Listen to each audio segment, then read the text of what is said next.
We have 1 minute more.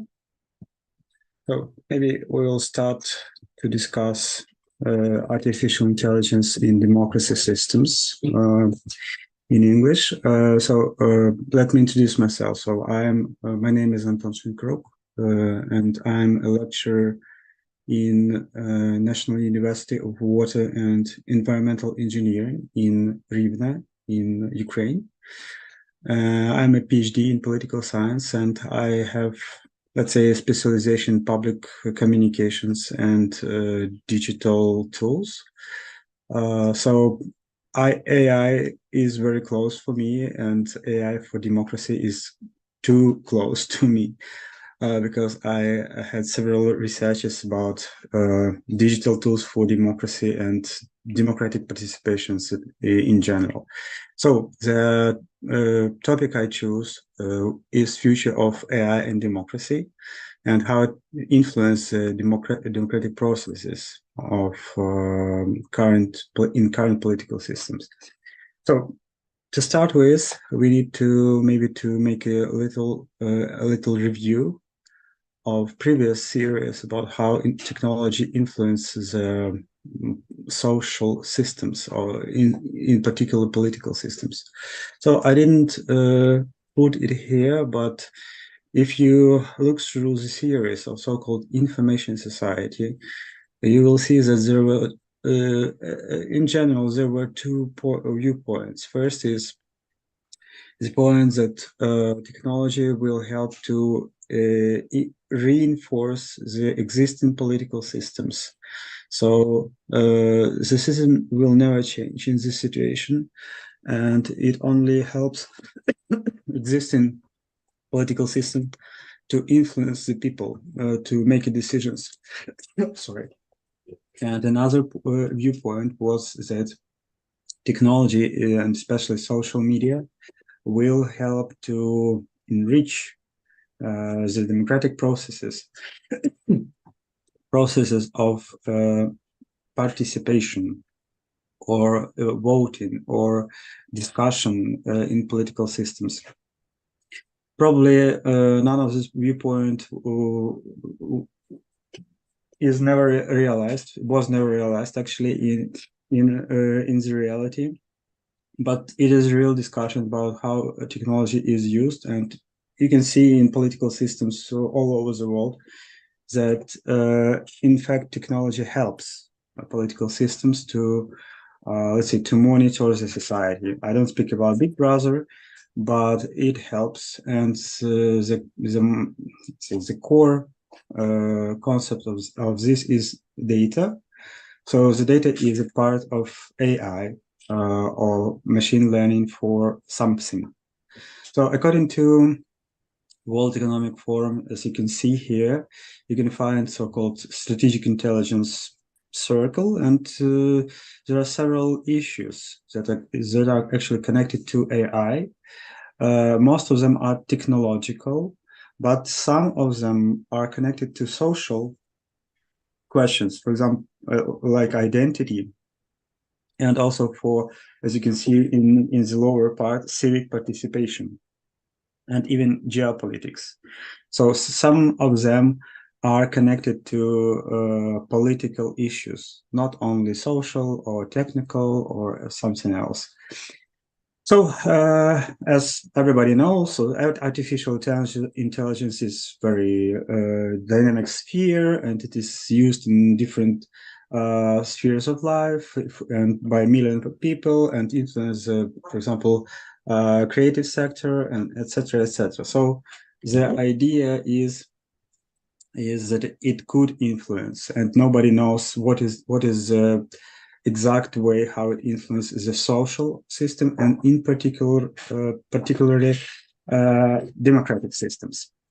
Okay, let's go further. So I tried to say together all the information I can do with the help of ChatGPT actually, how to use, or what are the key concepts or ideas for democracy, participation, and AI. So the first point is that there are several key areas where the democracy could be changed using AI. So first of all, of course, it is data-driven decision-making in the complex situations like we have now. So is it possible, for example, the question is it possible to construct the system of transparent data-driven decision process when all the data is reliable and you don't need to check them, and and you can do it on automatical way, etc., etc. So another question is it possible to enhance public participation in society using artificial intelligence? The problem or the issue is that is there any threats, for example, for manipulation of public participation using deep fakes, for example, or some non-checked images for future? And you can see that, for example, Midjourney is very progressive in this way. So the images 1 year or 1 year and a half ago differs from current images. So it is very tricky, I would say, how to enhance and how to involve people through the tools. Right now, just before the lecture, I met one. I read actually the post on Twitter, and this post was about so-called AI influencers when in China, first of all, and they used actually for making advertisement. So it is like a online web shop. So, but the man or woman in the frame isn't real, but it speaks real in really, and it looks like very real person, and it is not she or he, it is it. So this is a problem for how to participate and how to decide whether I need to participate in such communication process. Another issue is AI-mediated deliberations. Deliberations, we will speak about them later. It is a process of discussion and making decisions on vital problems that are important for society. So it is also connected to data. Again, the fourth one is also transparency, actually, in the governance. And if it is possible to use artificial intelligence for make ruling system or managers more transparent and responsive for society demands, for example. So another questions, for example, will be e-government services based on, for example, on data and human-centered design, actually, when all the data of human behavior will be collected or could be collected, actually, for making decisions or checking who is participant, who is active, who is not.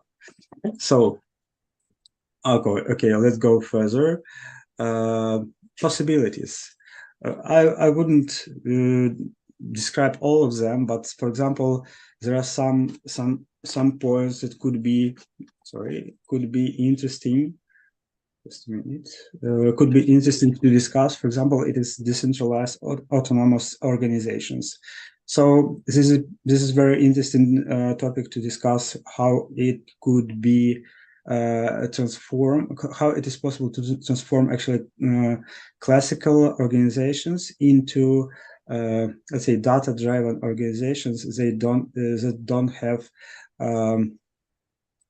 one point or one node for management and communication. Is it possible to transform the whole system of social management or social of society into the horizontal or network system, just like social media system, and the data will be spread around the system like blockchain, for example. So also another possibility is, for example, budgeting with AI and planning of budget. So it is possible, for example, to use AI system or machine learning system to discuss expenditure, spending of money for some more important issues for society. And I suppose that it could be or can be actually used for crisis management and in the society of so-called vulnerabilities, I would say. So also you can see that referendums or assemblies also a part of possibilities of AI, especially for counting votes, for making some decisions, how everybody how the decision makers behave, etc., etc. So this is the first possibility first of all, to collect data. The second is to spread the data and how to educate persons with the topic of democracy in AI.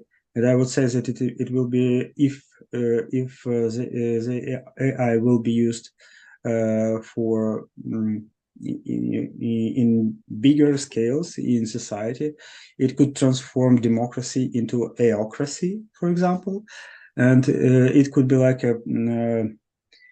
it won't be democracy in pure way, but it will be based on datacracy. That it's based on data. So I don't know what will be in this case, and if it is possibility or it is threat for the future. So again, new paradigm also includes some challenges and ethic concerns, as we mentioned. First of all, and we can see some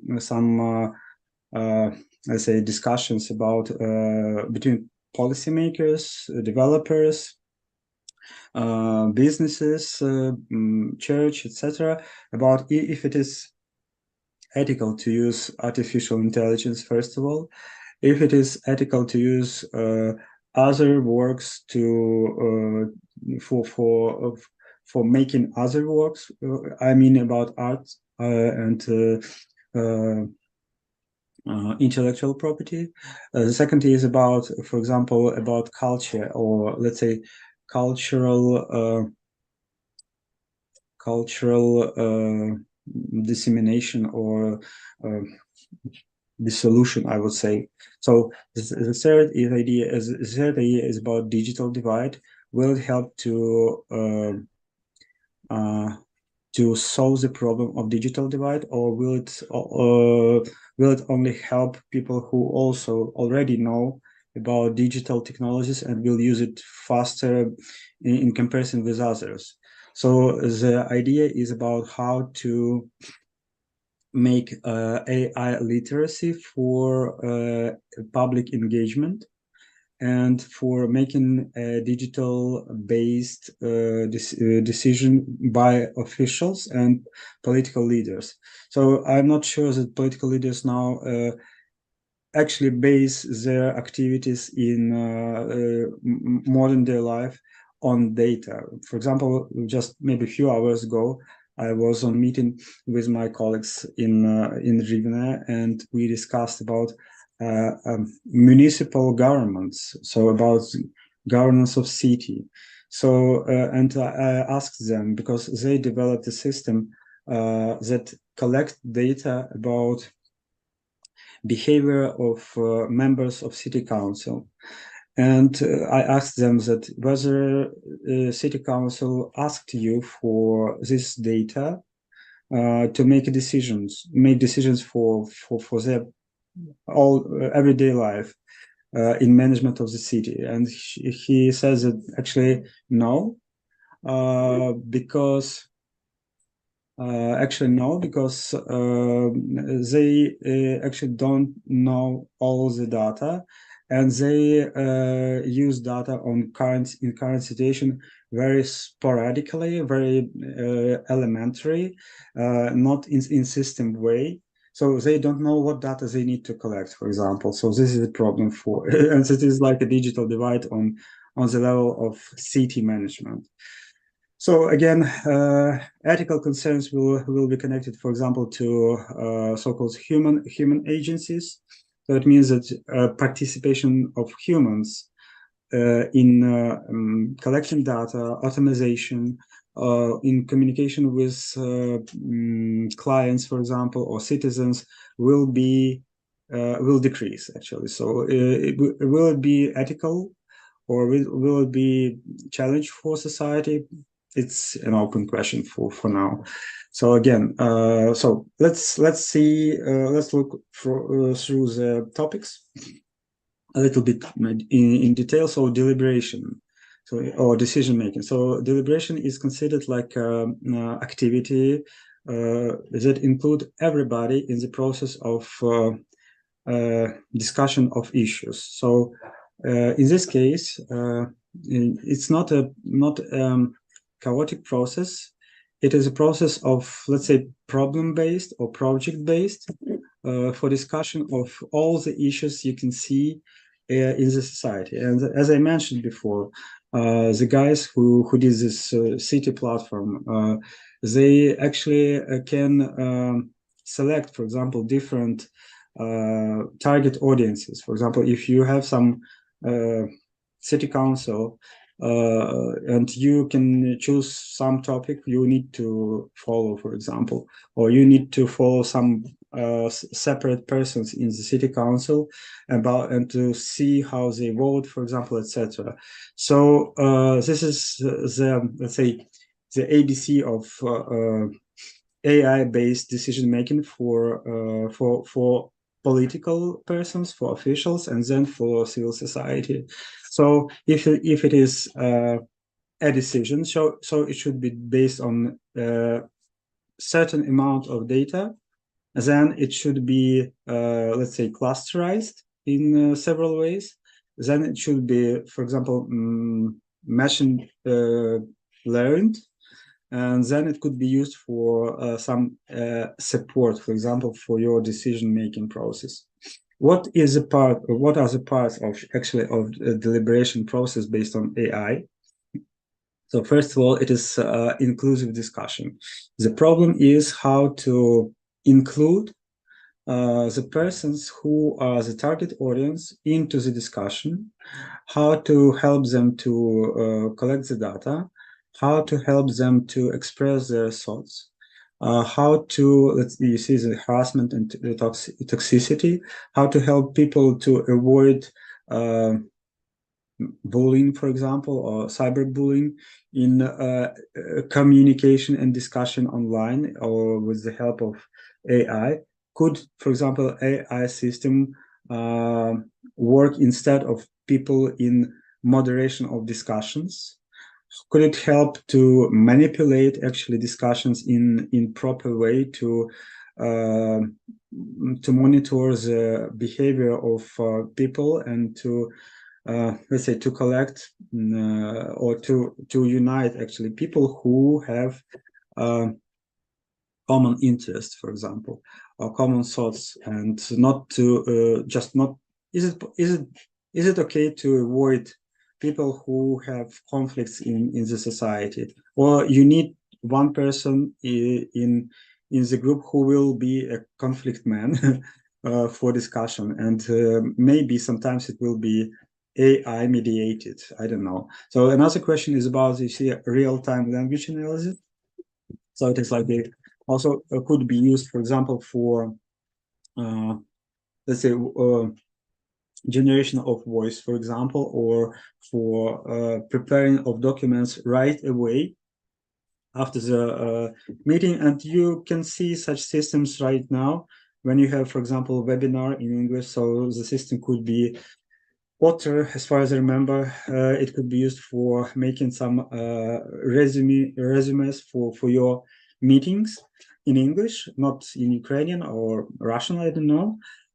but some languages are available there, and you can do such summarize some summaries of discussions. For example, when you have a lot of meetings, you need to write down all this data, and this AI-mediated process will help you to summarize and make some conclusions, for example.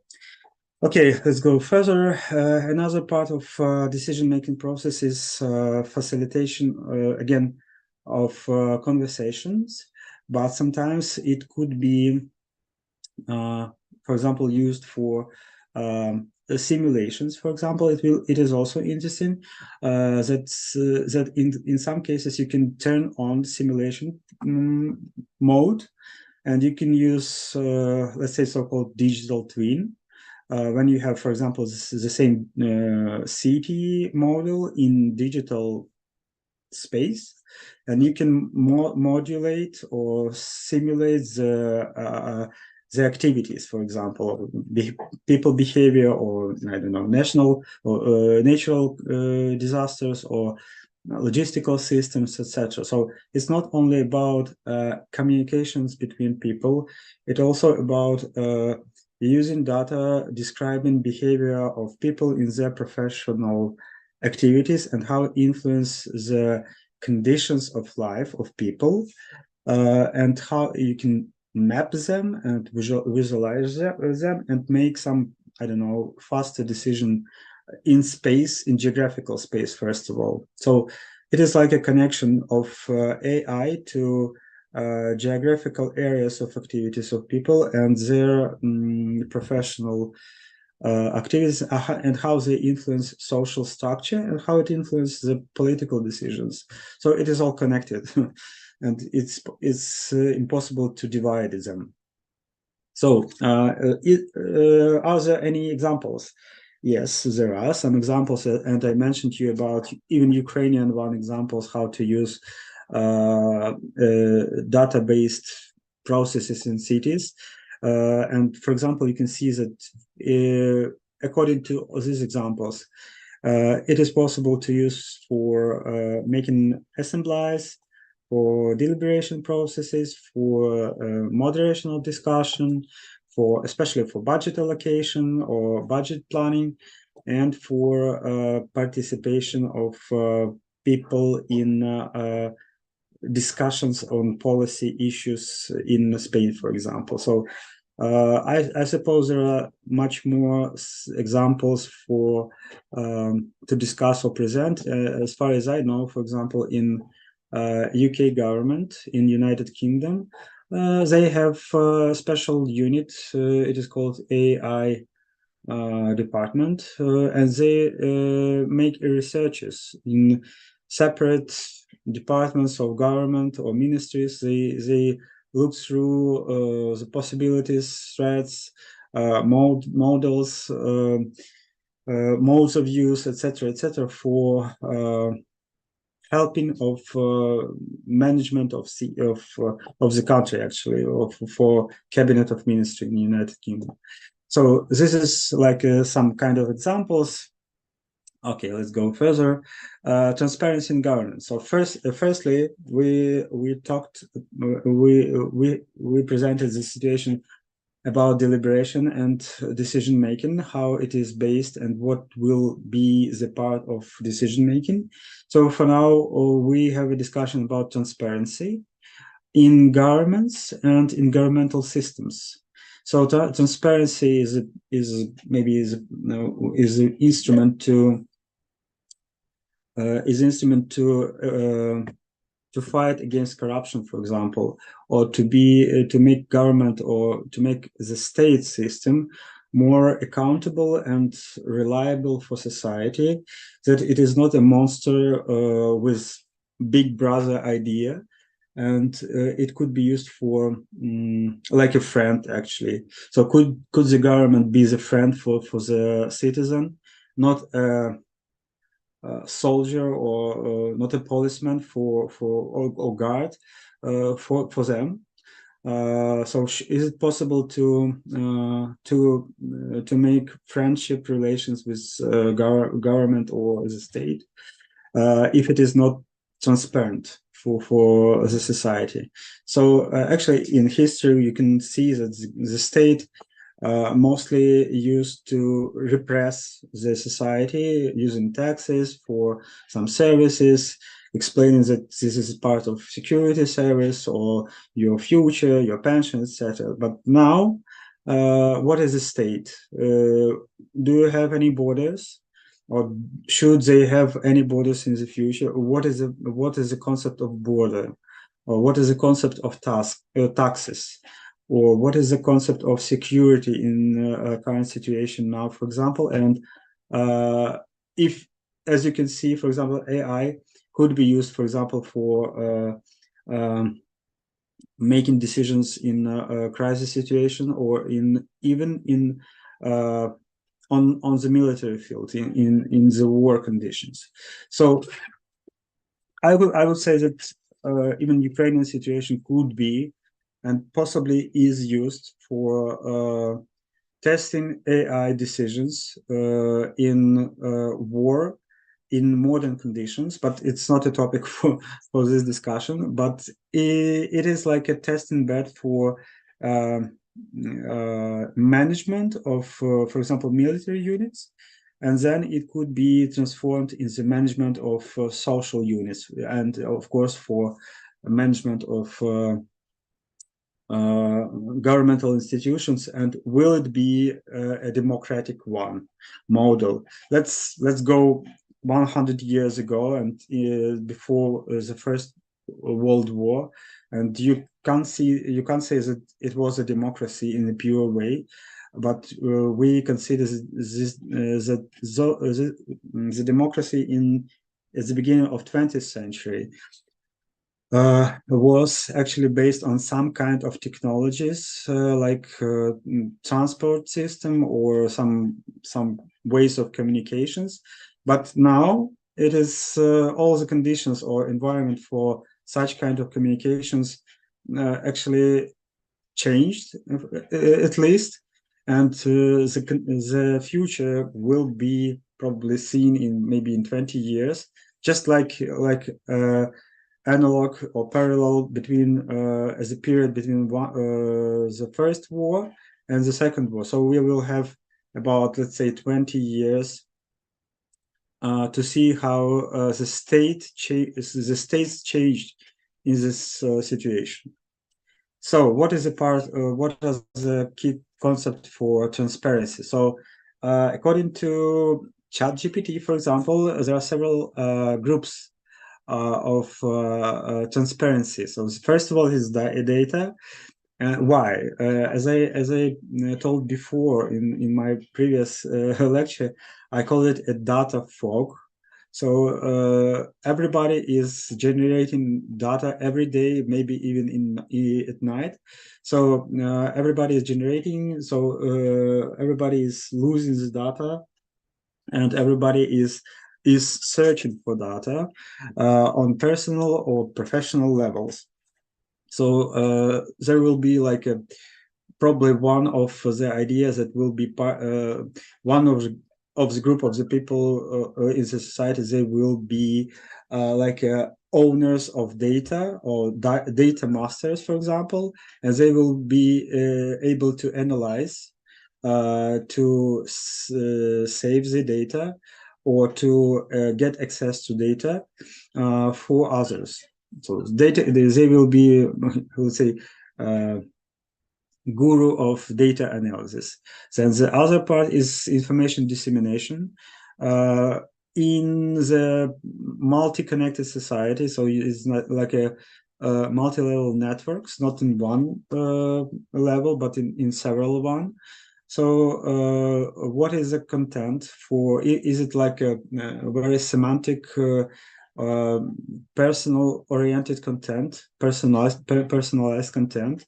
Will it be based on text data, or will it be based on some scripts for making data wrapping from any flows of information in different formats? It could be like a video format or audio format, or maybe some geographic data that is possible to send in any channels. So what is the amount of data will be in future? Nobody knows, and probably one more question: it could be the data be the currency in future, and what will be one data? Let's say that we have such digital currency actually, so we have it now. So it could be used like information dissemination already. So as a third idea, as a third block in enhancing transparency is monitoring of activities of government. So when the first two mainly were connected to technical system or to personal system, this part of transparency actually is connected to behavior of governmental institutions, from what data they collect, aggregate, how do they use it, do they use it for prediction, simulation, and making scenarios? Do they use it for detection of misconduct or fraud? Is it possible to make all the data, or the biggest part of data, in open format, to rewrite it or edit it for other ideas? Is it possible to prepare, let's say, so-called data boards for a governmental institution to see all the indicators, for example, on the, I don't know, on the big board for the society, like a menu on computer in the browser? So it could be the government, like an AI browser for society, that could be updated using some additional software, for example. Okay, let's go further.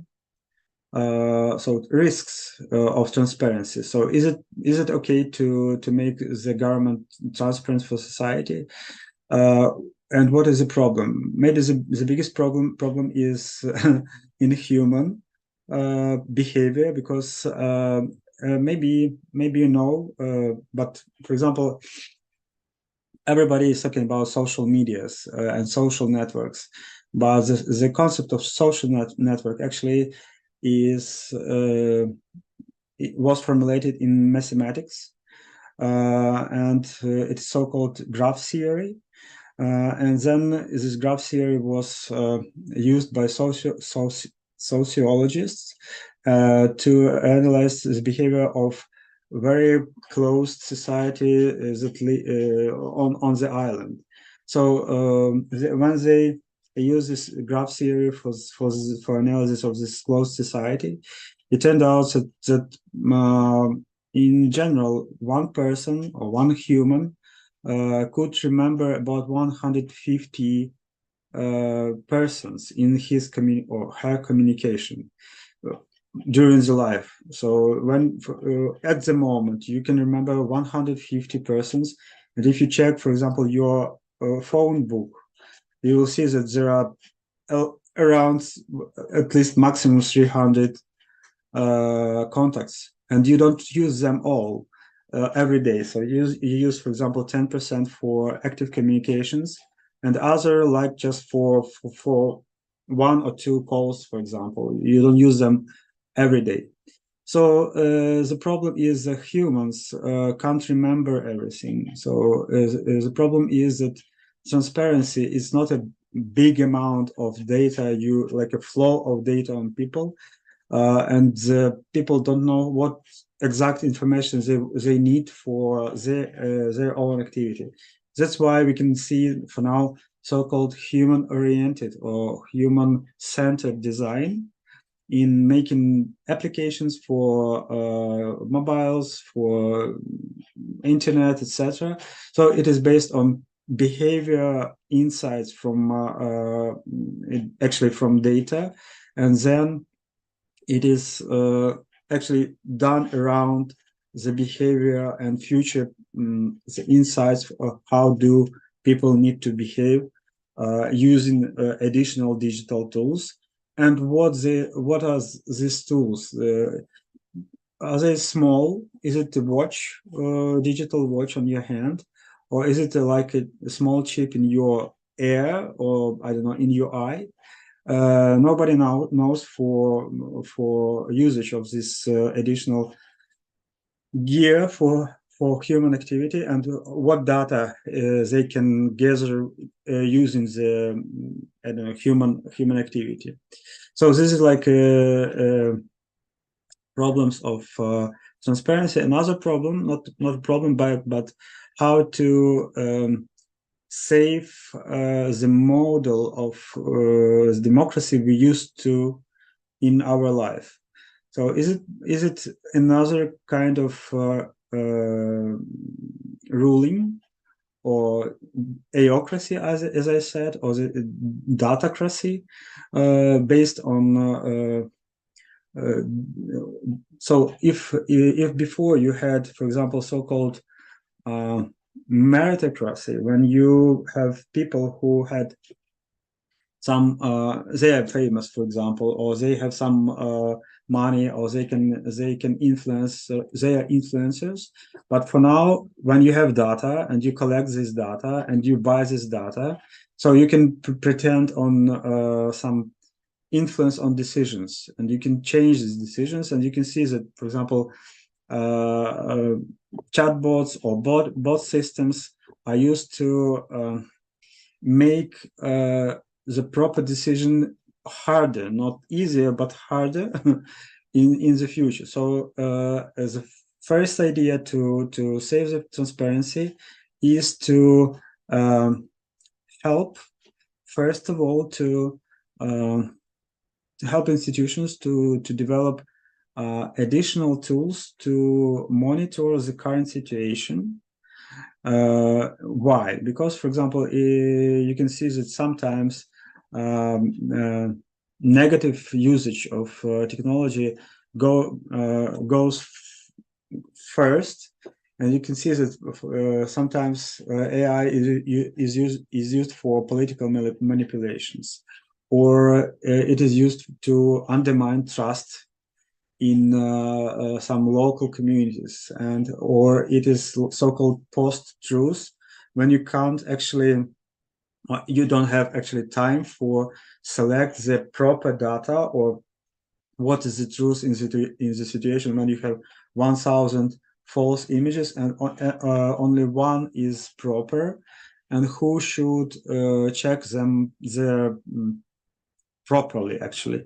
So this is like, it is called like erosion of reality, when you don't understand where is real, what is real, and where is false data, news, information, etc.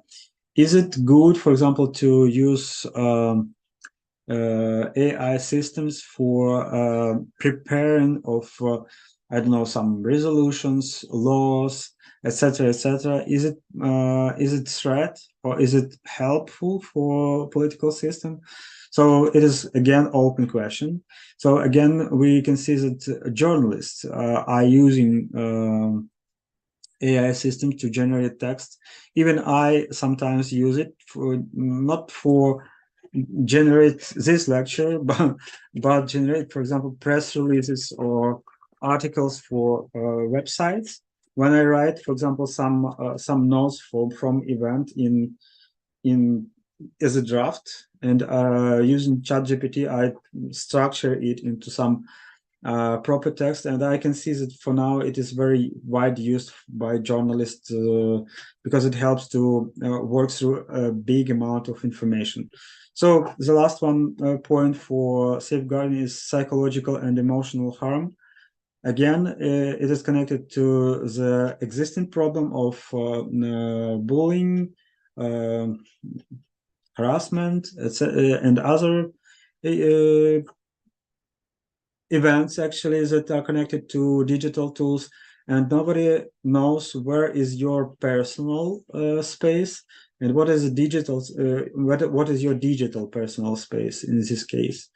Is it possible to use AI as your safeguard for your personal space, especially digital one, or is if it could be used for observing your activities from the distance, for example.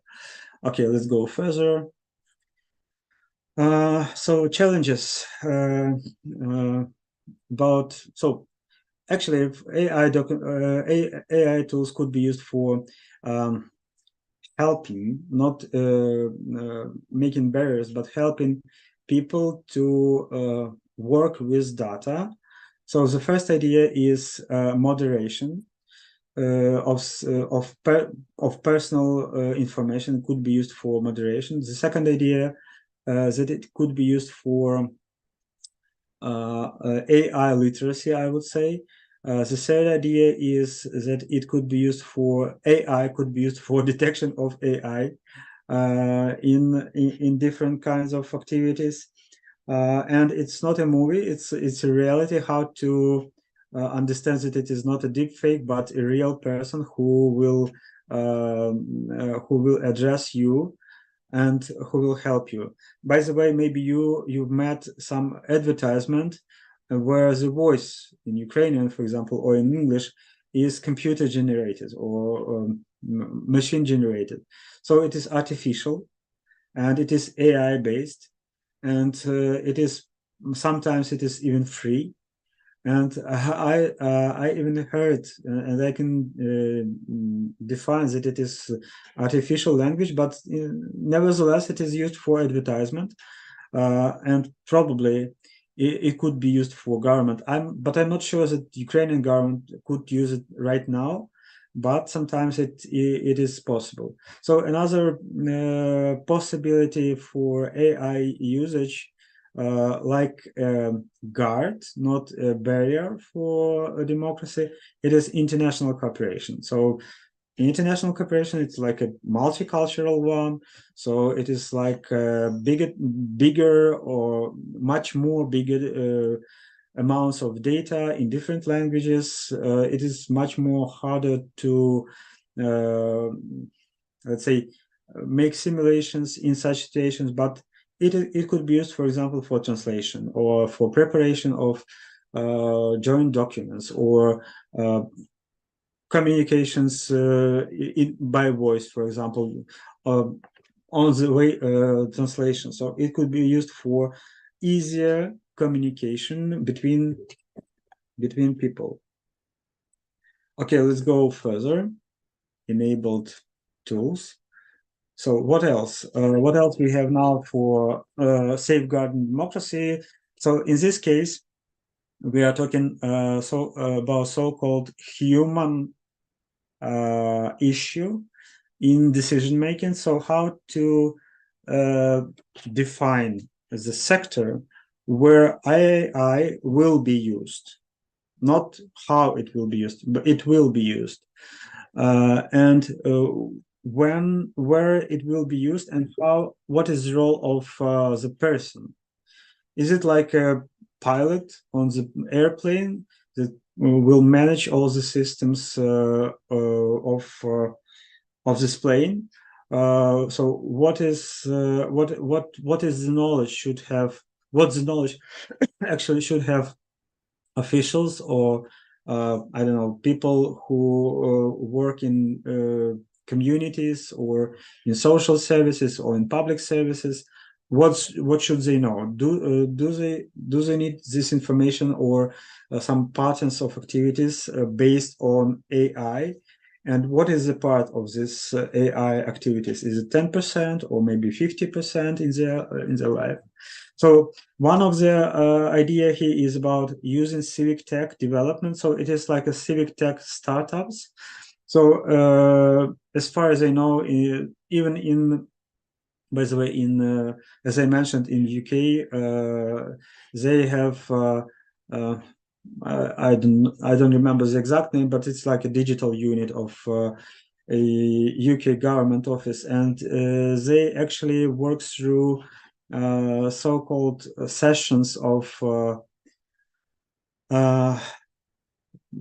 design thinking, and then they making projects of technical solutions for different issues, and it is part of so-called digital transformation. So how to transform management of sport or youth sport using what digital tools, or maybe they don't need digital tools at all, but in fact they needed them because they can plan what is the demographic of youth, for example, or where do they live, what are the interests, what is the what is the health conditions for them, what sports they like, or what they need to participate in what kind of sport. So this is very interesting idea, how to define the rules or guidelines of usage of AI, and what is the role of public officer, citizen activist, and society in general. So what is a human part of this AI activities in democratic events, for example. So perils of AI in electoral processes in elections. So another part or block of democracy is electoral process. So when we have elections, what do we see? So it is like a political marketing between political parties, political leaders. So they have struggle for they have campaigns. So if it is marketing, so they have a lot of data from different cities and different parts of society, and they can make some, again, simulations. They can use AI for education. They can make more targeted or more, let's say, more planned messages for specific audience, for example. And from the other side, it could be used like a constant analysis system for electoral process from the beginning till the end. Who is participant? Who is like a system of client relationship management, but it is a system of electoral management system based on AI, or with the help of AI, with certain percent of AI tools, for example, to make it better, or to make some simple actions in data analysis, for example. Okay, another activities or threats actually for electoral process is political campaigns, when it is possible to manipulate, when it's possible to make biases, when it is possible to break through some information security systems, or when it is possible to influence the decision making of a person right before the decision of what is your electoral decision will be. So it is also a question for activities, and as far as I know, in some United States, in some states in USA, there is a prohibition to use deepfakes before and after electoral period. So it's a problem of trust. It's a problem of misunderstanding of people who don't want to participate actively in political process, and they only go to elections, and this is their way of participation. So the problem actually is the people before the AI period. They actually participate mostly during the electoral process. But according to this concept or this approach, when you have AI, when you have data, you can cooperate or engage people all the time. on different stages of making decisions in their real life, and to make it more predictable, I would say, for political system. So e-government is also big part for management of the state. And what is a part of this process? Mostly, it is, as you can see, it is used for automation process in administration activities. So it is like a documents flow, for example, some requests from people, some security questions, some human resources questions, some internal communications, for example. So all the systems that are used for, let's say, for document management in the systems could be assisted with AI on different level. So and sometimes it is only like one script for chatbot for communication with people who don't know what they want. From the other side, it could be like a system of video monitoring and video analysis from webcams to analyze behavior of I don't know, of crowds in several areas or in some logistical systems. So it could help to systemize the data and to save the data for any other decisions. So this is part of e-government for making communication with citizens and their request more efficient and accessible. Again, so when this access is AI driven, so it is possible to turn services into data. So any public officer will turn into AI data manager who can make more suitable, more convenient decision, or more high the service of higher quality, I would say.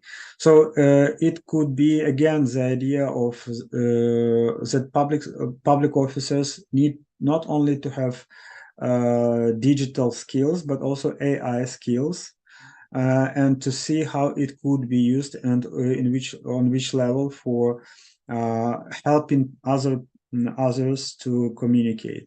So when you have, for example, a question of multicultural societies, for like language translation, you can use it for a collection of ideas not only in one country but in several countries. So it could be also the idea for better communication for people who speak in different languages. So again, it's like a client relationship management system, but AI based. And I suppose that such systems exist, and they already works in some government systems. Ethical implications, we mentioned about some of them, but first of all, we have at least three key questions. First of all, biases. So first of all the systems that are named like AI, they were designed by humans. So sometimes we are making mistakes, and some biases could emerge. And in this case, could the system could self-taught, for example, and the process could avoid biases in making computer-generated decisions. Another idea is fairness. So could the system of AI could be is it honest, or could it have some fantasies about something, and we will believe in these fantasies when and we can't check them because we don't have direct access to data, because it is too big to look through, and the system will decide what is what information it will be shown for us, and is it fair for the society? And accountability, it is like responsibility for of the system instead of I don't know, instead of making some self-made decisions.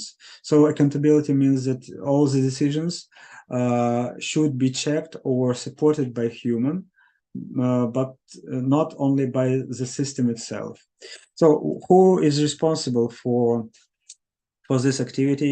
There are three groups of people who is responsible. First of all, AI developers or software engineers who collect data, who make algorithms, who monitor the situation, who try to explain and to learn the system, etc., etc. So people who make these systems and use the systems for different levels of activities. First of all, management.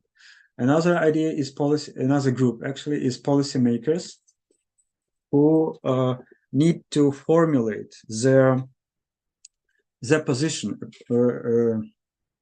to AI on different levels. It could be Ministry of Education, for example, or it could be Ministry of Economics, or it could be a political system, or it could be even church. And they have some kind of regulation documents, for example, from their side, what are the rules? What are the rules to use AI, and what are the, let's say, conditions to use them? What are the ethic of usage? And the third group is civil society. So for now we have groups of ecological activists, for example. So do we need to have such activists who will protect AI, or who will protect humans instead of AI? I don't know. Maybe we will have such groups in future. They will fight against usage of AI in decision-making process. But nobody knows, because when the system is very complicated, you can't avoid using big data for decision. And such civil society, again, do they need to use it for their fight or their engagement of people in some campaigns? I don't know. Okay, let's go further. Looking ahead, it is the last part of our lecture. And we have 1 hour already. So the conclusions, actually. So what do we have according to AI and democracy? What should we have, actually? First of all, the discussion is about ethical frameworks, how it could be used, and judging from nature of humans, the first usage of AI will be for some negative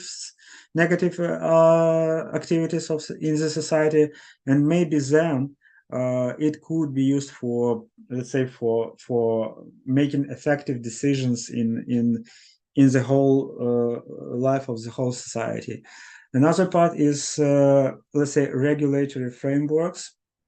It's like a laws, how to regulate all. So before we had digital transformation process, when we included digital tools and processes into all activities of in the society, from kindergarten till the, I don't know, till the hospital. So when we have digital tools inside of all social systems, we have another, and we have some laws or regulation system for these digital tools. Another step is to make AI transformation, when we have to include, first of all, some regulations or guidelines for people how to use AI in the kindergarten, or how to use it in the hospital. So another issue for like a conclusion is data privacy. So who is using your data and why? And is it regulated? As far as I know, for example, we several years ago, not this year, we had an analysis of the systems of electrical transport in the city, and it turned out, for example, that you can use it for yourself, Bolt system, etc., scooters.